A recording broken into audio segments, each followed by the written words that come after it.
SDM को दिया कि ये मैं इस सरकार का पैसा नहीं लूंगा। क्यों? उन्होंने कहा कि उस दौरान कम्युनिस्ट पार्टी को समाजवादी पार्टी ने तोड़ा था, उस समय को टिकट नहीं मिला, पर मुझे लड़ना था, मुझे अपनी ताकत दिखानी थी, अपनी क्षमता दिखानी थी भारतीय जनता पार्टी को और उनकी झूठी राजनीति, क्योंकि पूरी ताकत मोदी के साथ सब लोग जा रहे थे। हमने कहा जिसको जाना है जाओ भैया, जाके उनके आप पीछे पीछे घूमे, जाके उनके आप तलवे चाटो, मैं तो लड़ने वाला आदमी, मैं तो लड़ूंगा। उस दौरान मायावती का डंका बजता, जैसे आज मोदी जी बजा रहे हैं, योगी जी बुलडोजर चलवा दे रहे हैं सबके घरों पर, सबके मस्जिद और मंदिर पे, उसमें मोदी योगी उस तरह मायावती जी थी कि मायावती जी ने आंख टेढ़ी कर दी तो उसको भस्म हो जाना है, पर उनकी आंख टेढ़ी बड़ी काम नहीं की हमारे सामने।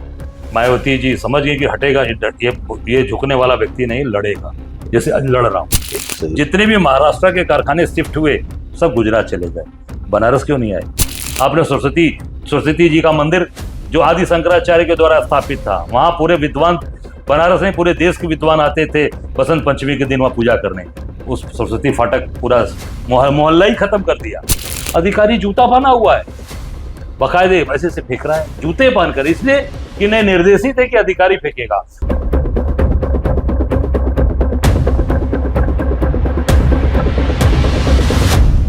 नमस्कार, मैं उत्कर्ष सिन्हा। आज की बातचीत करने के लिए हमने एक ऐसे शख्स को चुना है जो उत्तर प्रदेश की राजनीति का जो फिलहाल का माहौल है, अगर पिछले 10 सालों को खास तौर पे देखें, हालांकि एक लंबा राजनीतिक कैरियर रहा है इनका, लेकिन 10 साल अगर हम देखते हैं तो ये एक शख्स ऐसा है जिसके बारे में लौह पुरुष का शब्द बिल्कुल मुफीद बैठता है। और लौह पुरुष क्यों? क्योंकि जिस वक्त पूरे देश में नरेंद्र मोदी के नाम की गूंज और उनके ऑरा की चर्चा हो रही हो, वहां ज्यादा दिन नहीं हुए, कुछ ही दिन पहले तकरीबन 4 घंटे तक नरेंद्र मोदी की सांसें अटकी हुई थी। जी हां, मैं बात कर रहा हूं वाराणसी की संसदीय चुनाव की, जहां पर कांग्रेस के प्रत्याशी अजय राय ने ऐसी चुनौती दे दी थी जिसका सपने में भी कोई सोच नहीं सकता। एक वक्त ऐसा था कि नरेंद्र मोदी लगातार पीछे चल रहे थे, लोगों की सांसें अटकी हुई थी, और यह बात पहली बार नहीं थी।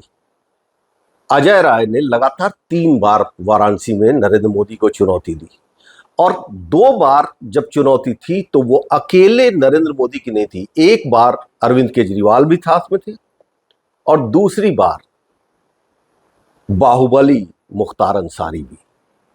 और इन चेहरों के बीच में अजय राय ने एक स्थानीय प्रत्याशी के तौर पर जो चुनौती पेश की, उसने उत्तर प्रदेश की राजनीति में इनका कद बहुत ऊंचा कर दिया। इसके पहले एक लंबा राजनीतिक जीवन रहा है, विधानसभा के लगातार चुनाव, और विधानसभा का भी जब पहला चुनाव लड़ा था। और वहीं से मैं बात करता हूं स्वागत करने के साथ अजय राय जी का। बहुत इंटरेस्टिंग बात है राय साहब, पहला चुनाव जो आपने जीता कुलसला से, वो भी एक ऐसे आदमी को हरा के जीता जो लंबे समय से उस सीट पर ये सोचा ही नहीं जा सकता था कि उदल हारेंगे चुनाव। उस दौर में 96 की बात है। तो आप एकदम युवा थे, आप इतनी बड़ी चुनौती के सामने कैसे आ गए? देखिए, पहली बात मैं इतना कहना चाहूँगा कि उदल जी आज हम लोगों के लिए वो एक आदर्श पुरुष के रूप में, उदल जी ऐसे व्यक्ति थे जिनकी ईमानदारी की मिसाल दी जाती है, आज भी दी जाती है।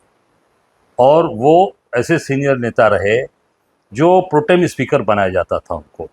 वो आदरणीय मुलायम सिंह जी को शपथ दिलाते थे, वो आदरणीय कल्याण सिंह जी को शपथ दिलाते थे, 9 बार एमएलए जी, और एक ही सीट से एक ही सिंबल पे, कभी कम्युनिस्ट को नहीं छोड़ा उन्होंने। और आम गरीब आदमी की आवाज़, आम जनता की आवाज़, मजदूर की आवाज़, शोषित पीड़ित की आवाज़ उदल जी थे। और हम सब लोग सतत वहाँ काम किए, प्रयास किए, और मैं तो इतना ही कहूँगा कि मैंने उनको चुनाव हराया नहीं, उदल जी का आशीर्वाद मुझे मिला, और आशीर्वाद लेकर हम लोग अपने राजनीतिक पारी को हमने शुरू किया, और हम सब लोग लगातार आगे बढ़ते रहे। और उनका आशीर्वाद उदल जी का मुझे मिला। अभी कुछ दिन पहले उनकी पुण्यतिथि थी और पुण्यतिथि हमने बहुत ही भव्य तरीके से बनारस में एक मैरिज लॉन में उनकी उसमें उनकी पुस्तक भी छपी, कामरेड उदल, उनके पूरे जीवन पे। उस पुस्तक को छपवाने में भी हम लोग की एक महत्वपूर्ण भूमिका थी, क्योंकि उनका हम सम्मान करते हैं। और वो उनकी पुस्तक का विमोचन हमने अपने पूर्व मुख्यमंत्री छत्तीसगढ़ के भूपेश बघेल जी से कराया और बहुत ही भव्य कार्यक्रम हुआ। और पूरी तरीके से वो उदल जी के जीवन से लेकर इवन उनके जो परिवार, उनकी बेटी रमा उदल जी आज जो उनकी पूरी तरीके से उनके विरासत को संभाल रही हैं, वो सब लोगों का सहयोग लेकर हम लोग कार्य किए और उदल जी का आशीर्वाद मुझे मिला। और उनके दिखाए रास्ते पर कि कभी डरना नहीं, झुकना नहीं, कभी कोई खरीद नहीं पाया। उदल जी जैसे व्यक्ति को कभी कोई खरीद नहीं पाया। सरकार किसी की आई हो गई। मुझे याद है एक बार का किस्सा कि एक बार प्रदेश में मुलायम सिंह जी की सरकार थी और उदल जी काफ़ी बीमार थे और उदल जी के इलाज के लिए मुलायम सिंह जी ने 5 लाख रुपए विवेकाधीन कोष से भेजा था। उदल जी के पास जब एसडीएम, उस समय के तत्कालीन एसडीएम थे जेबी सिंह, वो गए लेकर चेक विवेकाधीन कोष का। इतने सिद्धांती आदमी थे। एक तो अस्पताल में एडमिट थे, कोई पैसा नहीं था उनके पास, सरकारी अस्पताल में इलाज चल रहा था शिव प्रसाद गुप्त कबीर चौरा में।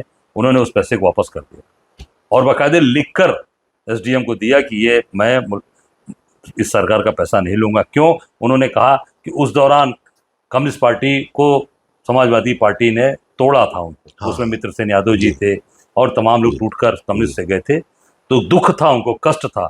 और उस नाते उन्होंने एक आर्थिक रूप से कमजोर भी थे, तब भी उन्होंने पैसे को वापस किया, नहीं लिया। तो ये उनका कैरेक्टर था, चरित्र। हम उदल तो नहीं बन सकते, मैं नहीं कह सकता कि मैं उदल बन जाऊंगा, पर इतना जरूर है कि उनके दिखाए हुए रास्ते पर आखिरी सांस तक चलेंगे, आखिरी दम तक चलेंगे। राज साहब, आपके राजनीतिक आदर्श की बात आपने की। आपकी शुरुआत विद्यार्थी परिषद की राजनीति से हुई थी और आप लंबे समय तक भारतीय जनता पार्टी के साथ भी रहे। और आज जब देश इस मुकाम पर है जहां पर कि सीधी विचारधारा की टक्कर है, तो आपका वो अनुभव क्या था और क्यों आपने उसको छोड़ा? उन परिस्थितियों के बारे में थोड़ी बातचीत हो जाए। देखिए, हम लोग के परिवार का जो बैकग्राउंड है, जो मेरे परिवार के बैकग्राउंड में है, जो डीएनए में है, वो कांग्रेस से रही है जी। मेरे बड़े पिताजी परशुराम राय जी फ्रीडम फाइटर थे, स्वतंत्रता सेनानी थे। और जब गोविंद वल्लभ पंत के नेतृत्व में सरकार बनी थी, उसमें वो उस समय एमएलए हुआ करते थे। आज़ादी की पहले की बात बता रहा हूँ, गोविंद वल्लभ पंत के नेतृत्व में सरकार बनी थी, उसमें वो एमएलए थे परशुराम राय जी। और पूरी तरीके से गांधीयन थे, कांग्रेसी थे। और पूरे कांग्रेस का एक डीएनए हमारे पूरे परिवार, हम लोग के अंदर है। कुछ ऐसी स्थितियां थी उस दौरान कि हम लोग जो ये विचार, एक संघर्ष देखा हम लोगों ने, तो विद्यार्थी परिषद के साथ हम लोग वहाँ पे खड़े हुए और एक सोच के साथ कि राष्ट्र के प्रति, देश के प्रति एक सोच आएगी। पर जैसे जैसे आगे बढ़ते चले गए तो उसमें मुझे रोकने का प्रयास किया गया, आरएसएस के द्वारा, बीजेपी के द्वारा, और कहीं ना कहीं पूरी पर्सनालिटी को दबाने का कार्य किया गया। जैसा आपने कहा कि मुख्तार अंसारी उस समय लड़ने आए मोदी जी के सामने, मोदी जी के सामने नहीं, वो जोशी जी जब आए थे, जोशी जी, मुरली मनोहर जोशी जी आए थे 2009 में, तो उस दौरान वो मुख्तार अंसारी को पूरी तरीके से बसपा से बातचीत करके, मायावती से बातचीत करके, ये जोशी जी की प्लानिंग थी कि मुख्तार अंसारी को बनारस लड़ाया जाए, क्योंकि हजारा सामने आ गए। मैं समाजवादी पार्टी से लड़ा था उस दौरान एक चुनाव, क्योंकि कांग्रेस से मैंने टिकट मांगा। कांग्रेस में उसमें सिटिंग गेटिंग वहां पे लागू था, वहां के सांसद थे राजेश मिश्रा जी, तो उनके नाते वो उस समय को टिकट नहीं मिला। पर मुझे लड़ना था, मुझे अपनी ताकत दिखानी थी, अपनी क्षमता दिखानी थी भारतीय जनता पार्टी को और उनकी झूठी राजनीति को। जब इन लोगों ने एक मजबूती के साथ आगे बढ़ते हुए व्यक्ति को रोकने का प्रयास किया, मैं 96 जीता, उदय जी का आशीर्वाद मुझे मिला। फिर मैं 2002 लड़ा।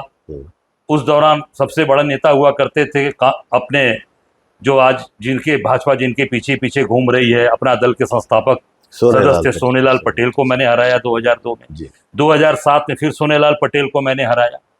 उसके बाद फिर मुझे जब लोकसभा की बात, मैंने 3 बार विधायक होने के बाद मैंने कहा बनारस लोकसभा के लिए मैंने दावा किया कि मैं लड़ूंगा भाजपा से, और फिर पूरी तरीके से आरएसएस और बीजेपी के लोगों ने मिलकर मुझे दबाने का प्रयास किया। अरे भाई 3 बार मैं विधायक हो गया और मंत्री भी एक बार बीच में, जब बसपा की और भाजपा की गठबंधन की सरकार बनी थी 2002-3 में, तो मैं 11 महीने के लिए स्टेट मिनिस्टर कोऑपरेटिव था। कितने लोगों की मदद किया, कितनों को नौकरी दिया।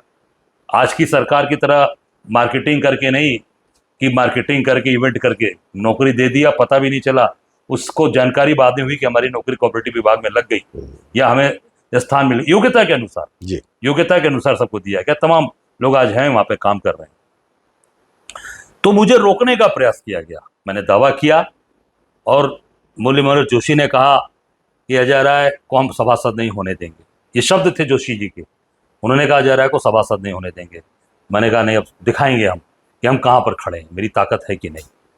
और मैं, समाजवादी पार्टी ने मुझे टिकट दिया, लड़ा, और हाईएस्ट वोट है आज तक बनारस के इतिहास में समाजवादी पार्टी का 1,25,000। तो कभी अकेले समाजवादी पार्टी उतना वोट बनारस में कभी नहीं पाई।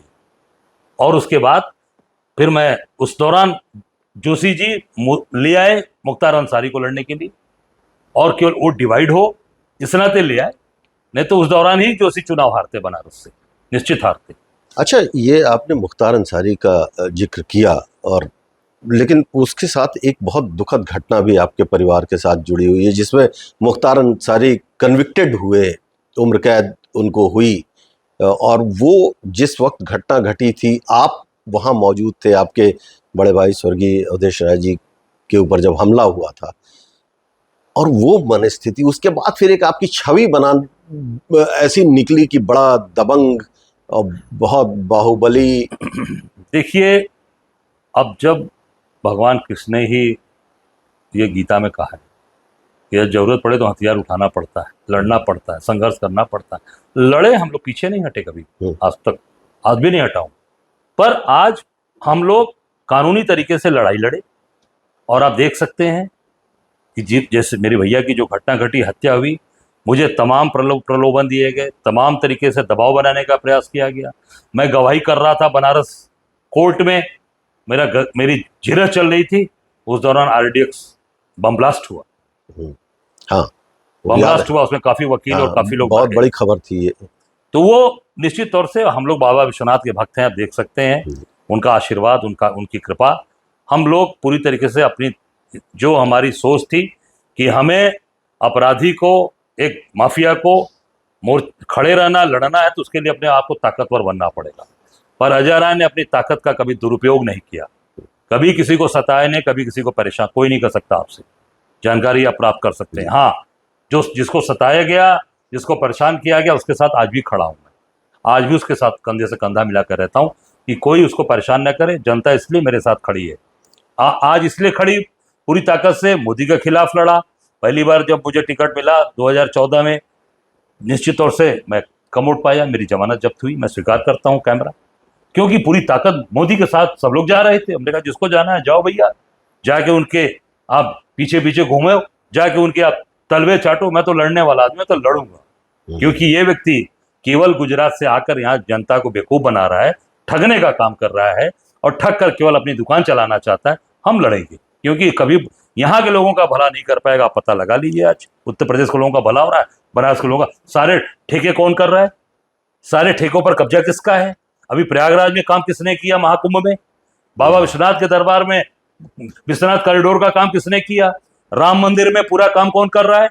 सारे कॉरिडोर में काम कौन कर रहा है? प्रसाद तक, राम मंदिर में प्रसाद तक आ रहा है गुजरात से, आप उठाकर देख सकते हैं। सारा काम, सारे स्मार्ट सिटी के काम, सारे जितनी स्मार्ट सिटीज के काम कौन कर रहा है? गुजरात के लोग कर रहे हैं, यहाँ का एक आदमी नहीं कर रहा। अभी आप यहाँ पे देख सकते हैं लखनऊ में, यहाँ पर एक सुरेश लोधी नाम का स्मार्ट सिटी में व्यक्ति नाले में, बरसात के नाले में बिना बाढ़ के भाग गया। पेंटर, वो साधारण सा लेबर, उसकी 2 बच्चियां हैं, एक बेटा है उसका, कौन संभालेगा उस परिवार को? कोई नहीं उसका हाल लेने गया, हम लोग गए उसके दरवाजे पर। वही हाल बनारस के अंदर हो रहा है, आप देखिए पूरी तरीके से। स्मार्ट सिटी के नाम पर पूरे बनारस में पानी भर जा रहा है, घरों में लोगों को पानी लग गया। सावन का महीना पूरा, वहां के जो दर्शन करने जा रहे हैं वो वहां की बदबू से परेशान है। वहां पे रोपवे बना रहे हैं, रोपवे सालों से बन रहा है, बेकार हो गया, नीचे शाही नाला आ गया, बिना जानकारी के काम हो रहा है, क्योंकि गुजरात की टीम काम कर रही है। तो ये बड़ा इंटरेस्टिंग है क्योंकि 2014 और 19 में हर हर मोदी घर घर मोदी चल रहा था, और जब 2024 का चुनाव था तो मैं बनारस में घूम रहा था रिपोर्टिंग के लिहाज से, और मुझे वो फिजा बदली हुई लगी। और बनारसी आदमी का मूड, क्योंकि मेरा खुद की पैदाइश बनारस की है तो मैं बनारसी मूड को समझता हूँ, ऐसा पूरी दुनिया में बनारस मॉडल मोदी बेच रहे हैं। और बनारस का आदमी इतना गुस्सा कि 4-5 राउंड तक उनको 7 राउंड तक पीछे। ऐसा क्या आप मतलब आप लोगों की रणनीति थी या स्वाभाविक जनता का? नहीं, देखिए, हम तो भाई साधारण व्यक्ति हैं, वहाँ के आम आदमी हैं, बनारस के लोगों के दिलों में हूँ मैं, क्योंकि वहीं पैदाइशी है, वहीं सब कुछ है, शिक्षा दीक्षा सब वहीं हुई, और वहीं हम लोग गंगा मैया के इनकी तरह बुलाए हुए पुत्र नहीं है, इनकी तरह दिखावटी पुत्र नहीं है। हम गंगा मैया के पुत्र हैं, माँ गंगा की गोद में पैदा हुए हैं और वहीं माँ गंगा की गोद में समा जाना है। हम लोग माँ गंगा के बेटे हैं, बाबा विश्वनाथ के भक्त हैं। वहाँ की जनता का जो मन था वो स्वाभाविक था। रणनीति प्रधानमंत्री के पास सारे सक्षम है, सारी ताकतें हैं, 12-12, 14-14 मुख्यमंत्री गली गली घूम रहे थे, 8-8, 9-9 राज्यपाल जो संवैधानिक पद पे बैठे राज्यपाल कोई ना कोई बहाना बनाकर बनारस में घूम रहे थे। आप थे वहां पर, पूरे कैबिनेट का कोई मंत्री बाकी था जो बनारसी गलियों में ना घूमता हो, चाहे वो विदेश मंत्री हो, चाहे रक्षा मंत्री हो, गृह मंत्री हो, वहीं रहते ही थे अमित शाह जी। ऐसा लगता था घर है, ताज होटल में रहते थे, ताज के जो बड़ा वाला महल है उसमें रहते थे, 1.5 लाख रुपए किराए वाले पे रहते थे अमित शाह जी, वहीं पर पूरा होटल बुक कर रखा था। तो वो जनता का स्वाभाविक लगाव कि ये लड़ने वाला व्यक्ति हमारे सुख दुख का साथी है। चाहे कोरोना का काल था, मैं एक दिन घर नहीं बैठा था, एक दिन मैं अपने घर के बाहर वाले कमरे में बच्चों से पूरी तरीके से अलग हो गया था, एक दिन भी नहीं बैठा था। पूरे बनारस में जो भी लोग थे उनको कोई आदमी ऐसा नहीं कर सकता जिसको हम लोग भोजन की व्यवस्था नहीं कराए हों, उसको हम लोगों ने दवा की व्यवस्था नहीं कराई हो, उसको हम लोगों ने हॉस्पिटल एडमिट नहीं कराया, ऑक्सीजन नहीं दिलाई, सब अपनी जान की बाजी लगाकर उनकी सेवा की। लोगों को लगा कि यही हमारा असली सेवक है, और वो हर सुख दुख में मैं खड़ा रहता हूँ। तो वो स्वाभाविक लगाव, जनता का जो अपना खुद का लगाव था वो मेरे साथ खड़ा था। और पूरी तरीके से कांग्रेस पार्टी, हमारे नेता आदरणीय राहुल जी, आदरणीय प्रियंका जी, सबका स्नेह मिला, सब लोग उसमें आए और सब लोगों ने मुझे ताकत दिया, बल दिया, जिससे आज हमारे आदरणीय राष्ट्रीय अध्यक्ष खड़गे जी, सबका स्नेह प्यार, सब लोग मेरे साथ थे। हमारे अभी प्रभारी अविनाश पांडे जी, सब लोग पूरी ताकत के साथ लगे थे, और जिसका परिणाम आया कि हम 7 राउंड आगे रहे।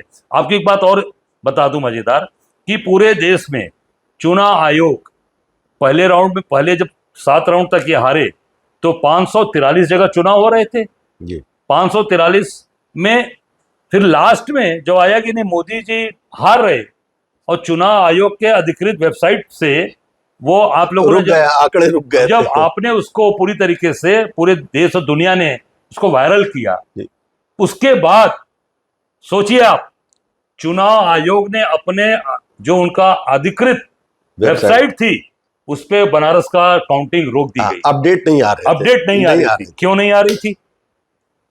542 की हर राउंड की अपडेट आ रही थी। 542 की जो हमारी सीट थी, बनारस की सीट की अपडेट को रोक दिया गया था। सीधे 5-5:30 बजे डिक्लेयर किया गया आयोग की तरफ से कि मोदी जी 1,52,000 वोट से चुनाव जीत गए। चुनाव आयोग क्यों नहीं अपडेट दे रहा था? ये सबसे बड़ा मेरा प्रश्न है।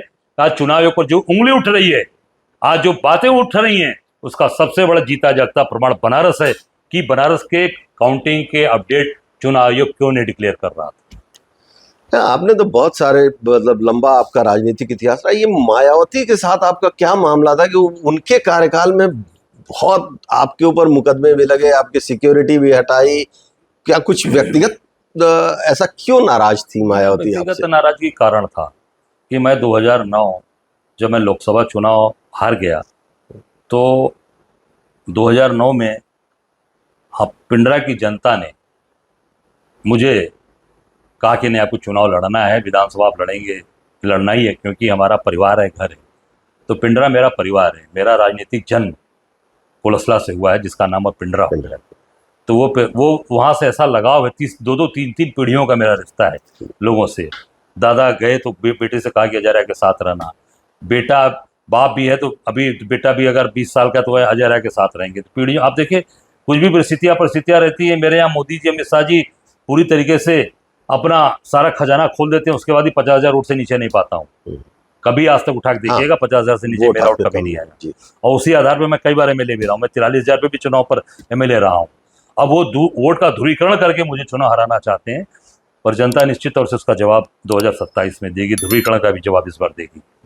मैं आपको बता दूं, मायावती जी, मैं 2009 में फिर मैं लड़ा, इंडिपेंडेंट चुनाव लड़ा, पिंडरा की जनता ने मुझे लड़ाया और 2009 में मैंने पूरी बसपा की सरकार को हराया। सारे मंत्रीगण गए, कोई ऐसा मंत्री नहीं था। अभी आप थोड़ी देर पहले हमारे यहाँ से भी नसीमुद्दीन जी गए थे। ये बेचारे को मायावती ने लगा रखा था, ये खूब जाकर मेहनत किए। रामअचल राजभर जी इंचार्ज थे, 4 महीना वहीं थे मेरी विधानसभा में, दिन भर घूमते रहते थे। तो मैंने 10,000 वोट से वहां पर बसपा को चुना और सरकार किसकी थी? बसपा की। उसके बाद बसपा की तरफ से मेरे पास बहुत ऑफर आए। मायावती जी ने ऑफर दिया मिलने का, आ जाओ मंत्री बना देंगे। मैंने कहा भाई मैं बसपा में इसलिए नहीं आ सकता क्योंकि जिस तरीके से आपके यहाँ नौकरी के नाम पर पैसे लिए जाते हैं, आपके यहाँ जिस तरीके से ट्रांसफर पोस्टिंग में पैसे लिए जाते हैं, जिस तरीके से आप केवल और केवल पैसा कमाने की एक मशीन अपने मंत्रियों को बना रखा है, तो मैं उस तरह का व्यक्ति नहीं हूँ। मैं अपना लगा के राजनीति करता हूँ, अपने बल पे करता हूँ, अपने कार्यकर्ताओं के बल पे करता हूँ। मैं इनके साथ मैंने मना कर दिया। फिर ये नाराज हुई, फिर मेरे ऊपर मुकदमा लगवाया, मेरे लोगों पर मुकदमा लगाया, गैंगस्टर लगाया, तमाम मुझे जेल में बंद करके रखा। पर मायावती जी को तकरीबन 9 महीने नहीं 6 महीने मैं उसमें था। उसके बाद में ऐसे लगा मेरे ऊपर। तो मैंने मायावती जी को शायद मालूम नहीं था कि मैं झुकने वाला व्यक्ति नहीं हूँ, मुझे कुछ भी कर दो। आपने कहा लौह पुरुष, तो आप इतना कह सकते हैं कि मैं न डिगने वाला हूँ न हटने वाला हूँ। पूरी ताकत के साथ मैं डट के खड़ा। इसलिए ये कहा था मैंने कहा मैं डट के खड़ा रहने वाला हूँ। फिर मायावती जी समझ गई कि हटेगा, ये झुकने वाला व्यक्ति नहीं, लड़ेगा, जैसे आज लड़ रहा हूँ। तो मैं फिर जमानत होकर बाहर आया, फिर मैं लड़ता रहा, लगातार लड़ता रहा, मुकदमे लगाते रहे। आज 24-25 मुकदमे चल रहे हैं। फिर इस सरकार ने कई मुकदमे लगा दिए। 4-5 दिन पहले बनारस से फिर मुकदमा लगा दिया। अभी मैं घूम रहा था, पोल खोलो अभियान कर रहा था इनका। जैसे यहाँ नाले में बह गया सुरेश लोधी, इसी तरीके हमारे यहाँ कई बार वहाँ जो सीवर लाइन में कई लोग बह गए बेचारे पहले के, वो सब मैं पोल खोल रहा था, फिर वो मुकदमे कर दिए। तो मायावती जी का नाराजगी का कारण ये था कि मैं उनके साथ नहीं गया और उनके आगे झुका नहीं।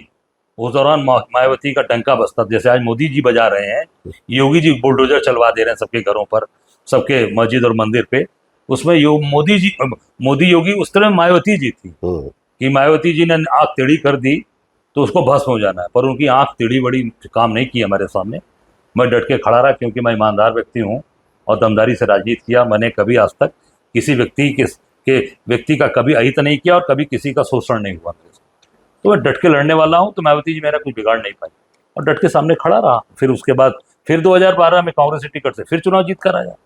अच्छा, अभी आप जब बनारस की बात हो रही थी, मोदी की बात हो रही थी, तो आपने जितनी बातें कही उसमें मतलब क्या लगता है कि मोदी बनारस इसलिए आए थे कि वास्तव में वो बनारस का विकास करना चाह रहे थे, या इसलिए आए थे कि बनारस को सिंबल बना के दरअसल बनारस की भावनाओं को लूट लेना चाहते थे? देखिए उत्कर्ष जी, आपके विचार। आप सीनियर जर्नलिस्ट हैं, सीनियर व्यक्ति हैं, आपको तो सारी चीज़ें अवगत होंगी। बनारस का अगर विकास करना होता तो बनारस में कोई कल कारखाना लगता? एक भी फैक्ट्री लगी बनारस में? सारे कारखाने कहाँ गए? महाराष्ट्र से, आपको याद होगा, महाराष्ट्र से एयरबस का कारखाना निकला, महाराष्ट्र से इलेक्ट्रॉनिक चिप वेदांता का महाराष्ट्र से कारखाना निकला, सबमरीन का कारखाना वहाँ से निकला। कहाँ गया? गुजरात। सारे कारखाने कहाँ गए? महाराष्ट्र के, गुजरात गए। मेरी जानकारी में है और आपकी भी जानकारी में होंगे। जितने भी महाराष्ट्र के कारखाने शिफ्ट हुए सब गुजरात चले गए। बनारस क्यों नहीं आए? अगर बनारस से लगाव होता, बनारस का विकास करना होता तो सारे कारखाने बनारस आते। आज हमारे वहाँ के भाइयों को, हमारी बहनों को, हमारे परिवार के लोगों को आज उसमें नौकरी मिलती, उनको रोजगार मिलता, उनको व्यापार मिलता, उनको काम मिलता, उनकी आर्थिक स्थिति सुधरती। आज बनारस में टोटो दे दिया, टोटो। जब मोदी जी पहले जाते थे टोटो देते थे, टोटो चलाओ, फोटो खिंचवाओ। कोई रोजगार नहीं, कोई काम नहीं, कोई व्यापार नहीं दिया। एक अमूल कारखाने की बात वो करते हैं, वो अमूल कारखाने में आप पता लगा लीजिएगा, उसकी जो रजिस्ट्री है वो 2016 की है, बनासकाठा। जब अखिलेश यादव मुख्यमंत्री थे उस समय 3 जगह अमूल आया था। चक गंजरिया यहाँ लखनऊ में, दूसरा फतेहपुर, तीसरा बनारस। वो हमारे यहाँ के किसान कम मुआवजा मिल रहा था, वो कोर्ट चले गए, इस नाते वो रुक गई थी वो जमीन, उसका पूरा अधिग्रहण नहीं हो पाया। और अभी फिर जब ये मोदी जी आए हैं तो जबरदस्ती किसानों की जमीन वहां जबरी लेकर अमूल को देकर और वहां उसका उद्घाटन करके और अपनी छाती पीट रहे हैं। पर एक भी बड़ा कारखाना बनारस के अंदर है। जो कारखाने थे, आप पता लगा लेंगे, डीएलडब्ल्यू, जिसका नाम इन्होंने डीएलडब्ल्यू कांग्रेस के समय में डीजल लोकोमोटिव बस था, उसको बीएलडब्ल्यू कर दिया, बीएलडब्ल्यू, ताकि ये लगे कि मैंने बनाया, मेरे समय का। और उसका भी बीएलडब्ल्यू का भी मैक्सिमम जो एरिया है उसमें काम है, उसमें जो पूरी उनकी फैक्ट्रीज चल रही है, उसका ज्यादातर निगमीकरण कर दिया। और उसमें भी गुजरात के ठेकेदारों को बड़ा बड़ा काम सब दे दिया उठा के। बनारस के अंदर सड़क का कोई काम नहीं हुआ। एकाध जगह कुछ इन्होंने थोड़े बहुत काम किए हैं। अब देख लीजिए, वहां इन्होंने बनाया बंदरगाह, रामनगर में बंदरगाह बना है। आप जरा जानकारी कर लें, कितनी जहाज, कितने वहां से पानी की जहाजें, शिप्स आई और गई, कितने का व्यापार हुआ, आप जरा जानकारी कर लीजिए। कितने का व्यापार हुआ वहां से, कितनी जहाजें गई, कितने वहां से कंसाइनमेंट गए और आए, ये आपको जानकारी मिल जाएगी। इन्होंने बनाया TFC centre, trade facility centre Lalpur में। वहां पर कितने व्यापार हुए भाई, ट्रेड के लिए बना, कितने व्यापार हुए, कितने हजार करोड़ के व्यापार हुए, आप जरा जानकारी करा लीजिए वहां से ट्रेड फैसिलिटी सेंटर में। वो केवल आरएसएस का और बीजेपी का अड्डा बन गया है। वहां सारी मीटिंग्स होती हैं। जब मोहन भागवत जी जाते हैं तो मीटिंग लेते हैं। अमित शाह जी भी गए थे कुछ दिन पहले, तो अपने जो सोशल मीडिया की टीम का पूरा वहां पे मीटिंग लेते, काफी कई जिले की बुलाकर। वही काम होता है। बनारस में मिनी सदन, जहां पर सभासदों की मीटिंग होती है, जहां मेयर की मीटिंग होती है, उसको तोड़कर, पूरा गिराकर, कहा कि ऊपर बनेगी, सभासदों के लिए ऊपर बिल्डिंग बनेगी, उसको रुद्राक्ष के नाम से एक सेंटर डेवलप कर दिया, जिसका 6 लाख रुपए किराया है। बनारस साधारण लोगों का शहर है, साधारण लोग वहां रहते हैं। 6-6 लाख रुपया कौन देगा उसके लिए? सब वो खाली पड़ा रहता है, उसमें कबूतर बैठे रहते हैं। वही हल टीएफसी सेंटर का है। पूरी तरीके से कई जो चीज योजनाएं लाए, 10,000 करोड़ की योजना है ये बंदरगाह की, हल्दिया से लेके प्रयागराज। गंगा जी में पानी ही नहीं है, अभी तो बाढ़ आया, अभी शायद कुछ सुने क्रूज व्रूज कोई लाए हैं। एक तो जलियान फंस भी गया था, छपरा में वो गए, यहाँ से निकाले, छपरा में जाके फंस गया। और उसमें सब विदेशी पर्यटक थे। बाद में उनको एनडीआरएफ ने वहां से उनको रेस्क्यू करके निकाला अंदर से, और 6 महीने बाद वो जहाज निकली। जब बरसात बाढ़ आया तब गई। आप सोच सकते हैं, जब गंगा जी में पानी पूरे के पूरे बालू भरे हैं, उसकी सफाई करने का अब काम नहीं कर रहे हैं, बंदरगाह बना दिए। सब पहले तो सफाई कराइए ना गंगा जी के, उसके जो उनके अंदर मिट्टी है, बालू है, साफ कराइए, तब जहाज ले जाइए। आप केवल और केवल इसलिए कि आपको जनता को बेवकूफ बनाना था, वोट लेना था, आपने दिखाया किया। पर जनता समझ चुकी है कि बनारस में एक अभी वो बना रहे हैं रोपवे, सालों से बन रहा है, कैंट स्टेशन से गदौलिया, कितने जबरी मकान लोगों के ले लिए। अभी आप पता लगा लें, जबरी तोड़ के मकान ले लिया। वो बेचारे परेशान है, जबरदस्ती फोर्स लगाया, रातों रात भेजा, सब मकान गिरवा दिया। गदौलिया की बात कर रहा हूं मैं, अभी गया था। तो आज बनारस का विकास ने विनाश कर रहे हैं ये। और नीचे शाही नाला आ गया। जब इनकी टेक्निकल टीम बिना जानकारी किए आप कैसे प्लान कर लिए? आपको प्लान करने का मतलब टेक्निकल जानकारी करनी चाहिए कि कहाँ नाला है, क्या है। शाही नाला जो बनारस का सबसे पुराना नाला है, सैकड़ों साल पुराना, वो नीचे आ गया। अब उस पर कैसे पिलर बनाएंगे आप? बेकार हो गया, वो पड़ा हुआ है। अब रास्ता खोजना कि अगल बगल कौन मकान तोड़े, घर तोड़े, वहां बनाएंगे पिलर्स, क्योंकि पूरी प्लानिंग फेल हो गई। और हिंदुस्तान नहीं, पूरी दुनिया का ये पहला रोपवे होगा जो पब्लिक ट्रांसपोर्टेशन के लिए शहर के अंदर लाया जाएगा। जहां भी होते हैं ये टूरिस्ट प्लेस पे होते हैं, या ये धार्मिक स्थान के लिए होता है, कठिन स्थान के लिए होता है। इसका मतलब बनारस कठिन स्थान है। कठिन स्थान के लिए आपने जो बोला ना, इसका मतलब बनारस के अंदर कठिन बना दिया आपको बनारस को, है। इतना विख्यात नगरी, विश्वविख्यात नगरी, पूरे बनारस के मोहल्ले को आपने तोड़ दिया। आपने सरस्वती जी का मंदिर जो आदि शंकराचार्य के द्वारा स्थापित था, वहां पूरे विद्वान, बनारस में पूरे देश के विद्वान आते थे बसंत पंचमी के दिन वहां पूजा करने। उस सरस्वती फाटक पूरा मोहल्ला ही खत्म कर दिया। नीलकंठ मोहल्ला खत्म, लखोरिया टोला मोहल्ला खत्म। ये पूरे मोहल्ले थे हमारे बनारस के, जिसको पूरे देश और दुनिया के लोग 5,000 साल पुराना शहर को देखने आते थे। तो ये मोहल्ले खत्म होते, संस्कृति असल में खत्म हो गई। संस्कृति। आप वहां से अब मॉडर्न बनारस बनाएंगे, काशी को देखने, पुराने काशी को, एंशियंट काशी देखने आता है। पूरा नया काशी आपने बनाया, मॉल बना दिया बाबा के दरबार को। आप वहां के सारे मंदिरों को तोड़ डाला आपने। आपने अक्षय वट वृक्ष, जिस अक्षय वट वृक्ष की 3 का इतिहास है इस देश की, हिंदुस्तान की धरती पर, जहां गौतम बुद्ध को ज्ञान प्राप्त हुआ, बोध गया। दूसरा का बाबा के दरबार में काशी विश्वनाथ, उसको काट दिया। अभी इनके गुजरात के ठेकेदारों ने उसको काट दिया, पूरे आरी से काट कर गिरा दिया। पूछिए कहाँ है वो अक्षय वट वृक्ष, क्यों काटा गया? कोई जवाब है? दे मोदी जी उसका जवाब। मैं मोदी जी से पूछना चाहता हूँ, आप वहां के सांसद हैं। तीसरा अक्षय वट वृक्ष जहां मोदी जी जाके फोटो खिंचवा रहे थे प्रयागराज संगम किले में, बनारस कहाँ गया? आप बनारस का बनाने आए थे, हजारों साल पुराना हमारी वो सभ्यता संस्कृति को आपने ध्वस्त कर दिया, हमारे धार्मिक स्थल को ध्वस्त कर दिया आपने। ये क्या है?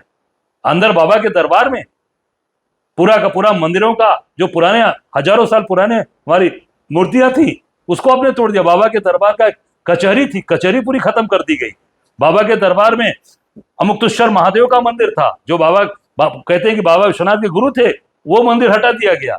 लक्ष्मी नारायण जी का मंदिर था, अंदर मूर्ति थी कसौटी के पत्थर पर, कसौटी जिसपे सोना देखा जाता है, उस पत्थर पे लक्ष्मी नारायण जी का कहाँ गई मूर्ति?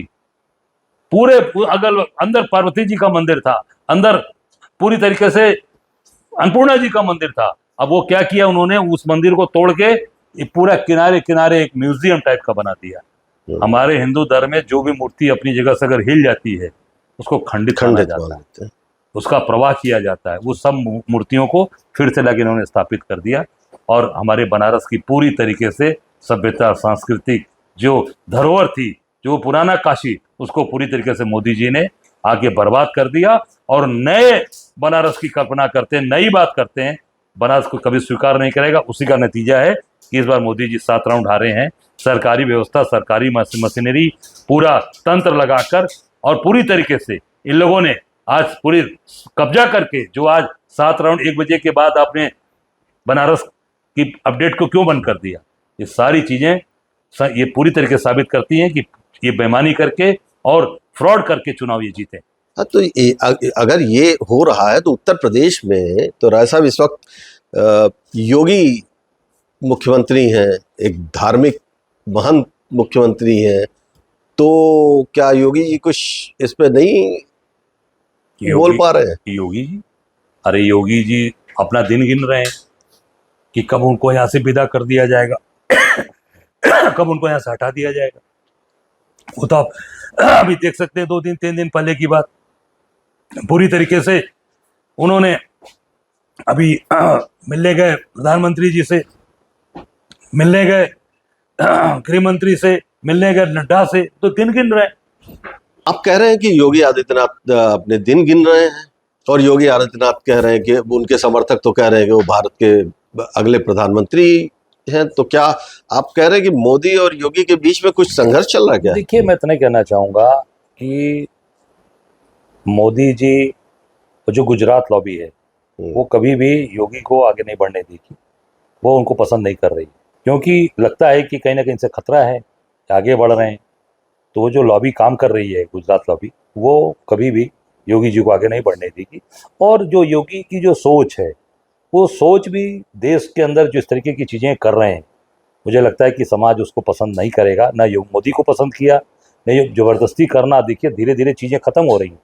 जिस तरीके से ये योगी जी आज विकास की बात नहीं करते, आज कैसे डेवलपमेंट हो, कैसे आज ये लखनऊ में सुरेश लोधी बह गया, क्या उसके परिवार से मिले योगी जी बुलाकर?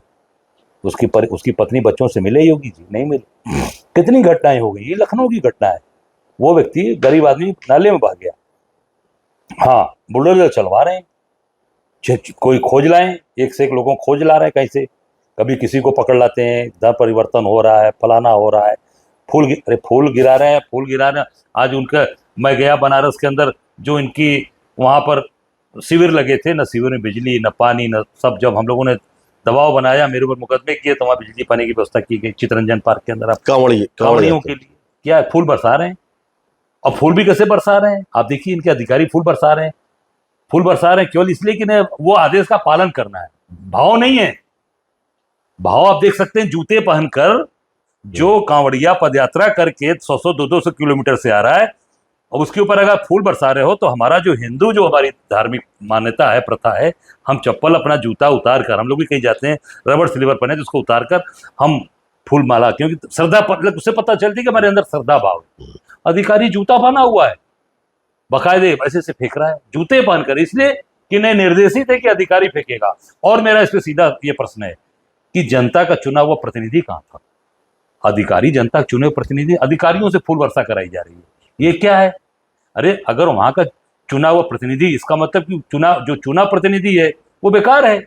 जो आपका सांसद है, वहां का विधायक है, मंत्री है, वो तो फूल बरसा ही नहीं रहा है, अधिकारी फूल बरसा रहे हैं। मैंने बनारस में देखा, प्रधानमंत्री के संसदीय क्षेत्र में फूल कौन बरसा रहा है? तो वहां कमिश्नर पुलिस बरसा रहा है, डीएम बरसा रहे हैं। वहां के विधायक कहाँ गए? डीजीपी और आईजीपी बरसा रहे हैं। मंत्री कहाँ गए? डिप्टी सीएम कहाँ गए? केवल मुख्यमंत्री जी बरसा रहे हैं, या अधिकारी डीजीपी और चीफ सेक्रेटरी बरसा रहे हैं, अधिकारी बरसा रहे हैं? इनके पीछे नीचे बाकी मंत्री, विधायक, सांसद कहाँ हैं?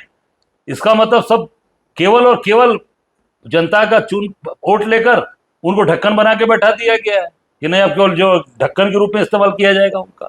तो अब 2027 आ गया है, आप इंडिया गठबंधन काफी मजबूती से लड़ा है, क्या तैयारी कांग्रेस की, कितना किस तरह से तालमेल यहाँ पे? क्योंकि कई बार ये भी चर्चा आती है कि जो उत्तर प्रदेश कांग्रेस की तरफ से कई बार ऐसे बयान आते हैं, जो समाजवादी पार्टी के समर्थक कहते हैं कि गड़बड़ हो रहा है, और ये भी है कि कितनी सीटों पर लड़ेंगे, क्या योजना है? अभी हम लोग अपने संगठन सृजन का काम कर रहे हैं।